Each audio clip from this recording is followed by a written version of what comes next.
बिस्मिल्लाहिर्रहमानिर्रहीम अस्सलाम वालेकुम। आज की इस वीडियो में हम डिस्कस करेंगे write down 2 names of intangible assets के। इंटेंजिबल एसेट्स के 2 नेम लिखें। लेकिन वीडियो स्टार्ट करने से पहले अगर आपने हमारे चैनल को सब्सक्राइब नहीं किया जल्दी से सब्सक्राइब कर ले और साथ में बेल आइकन भी प्रेस कर दे ताकि आपको हमारी लेटेस्ट वीडियो की नोटिफिकेशन मिलती रहे। वीडियो स्टार्ट करते हैं। सबसे पहले हमारे पास ये जो इंटेंजिबल एसेट्स है ये क्या होते हैं। बेसिकली वो तमाम एसेट्स की जिसकी फिजिकल एग्जिस्टेंस ना हो उसे हम इंटेंजिबल एसेट्स कहते हैं। बेसिकली ऐसे एसेट्स ना तो हमें दिखाई देते हैं और ना ही हम इन्हें टच कर सकते हैं। अब यहाँ पे जो हमारे पास टेंजिबल एसेट्स हैं 2 है। एक तो हमारे पास गुडविल और दूसरा हमारे पास ट्रेडमार्क। अब इन दोनों को हम डिस्कस करते हैं। बेसिकली गुडविल जो है न तो इसकी कोई फिजिकल एग्जिस्टेंस है और ना ही हम इसे देख सकते हैं और ना ही हम इसे छू सकते हैं। बेसिकली गुडविल जो होती है ये किसी भी कारोबार बिजनेस की जो शोहरत रेपुटेशन होती है उसे हम गुडविल कहते हैं। जब भी आप बिजनेस को या कारोबार को सेल करते हैं तो जितने भी आपके जो फिक्स्ड एसेट्स हैं अगर इसके अलावा आप उसकी वैल्यू चार्ज करेंगे तो उस वैल्यू को आप गुडविल कहेंगे। सपोज हम यहाँ पे एक एग्जांपल लेते हैं कि एक बिजनेस है, उसके पास जो एसेट्स है उसकी वैल्यू है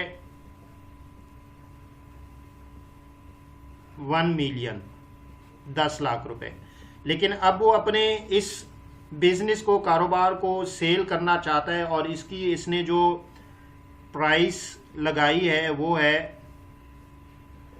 1.2 मिलियन, यानी 12 लाख इसकी अब इसने कॉस्ट जो है वो लगाई है।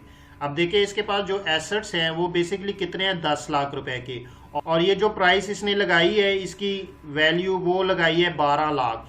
इसका मतलब है कि 10 लाख में और 12 लाख में 2 लाख का डिफरेंस है। अब ये जो 2 लाख का डिफरेंस है ये गुडविल कहलाएगी क्योंकि ये जो बिजनेस ये जो कारोबार चल रहा था इसकी कुछ रेपुटेशन है और उस रेपुटेशन की जो वैल्यू है वो 2 लाख इस बिजनेस कारोबार वाले ने लगाई है, तो इसलिए इस 2 लाख को हम गुडविल कहेंगे।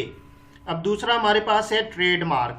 अब देखिए ट्रेडमार्क होता क्या है कि अक्सर आप प्रोडक्ट्स परचेज करते हैं तो उस पर ट्रेडमार्क या तो सिंबल की शक्ल में या वर्ड की शक्ल में वहाँ पे उस कंपनी को रिप्रेजेंट करता है। यानी ट्रेडमार्क या तो सिंबल हो सकता है या ये कोई वर्ड हो सकता है और जिस कंपनी का वो प्रोडक्ट होता है तो उस कंपनी को वो रिप्रेजेंट करता है। अब यहाँ पे एक्सपोज करते हैं कि हमारे पास यहाँ पे एक ट्रेडमार्क है SRK।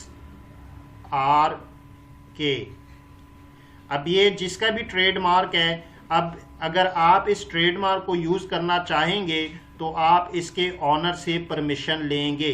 तो इस तरह जो भी ट्रेडमार्क होता है तो आप ट्रेडमार्क किसी का भी यूज़ नहीं कर सकते विदाउट परमिशन। तो इसलिए आपको ट्रेडमार्क यूज़ करने से पहले उसके ऑनर से परमिशन लेना पड़ती है।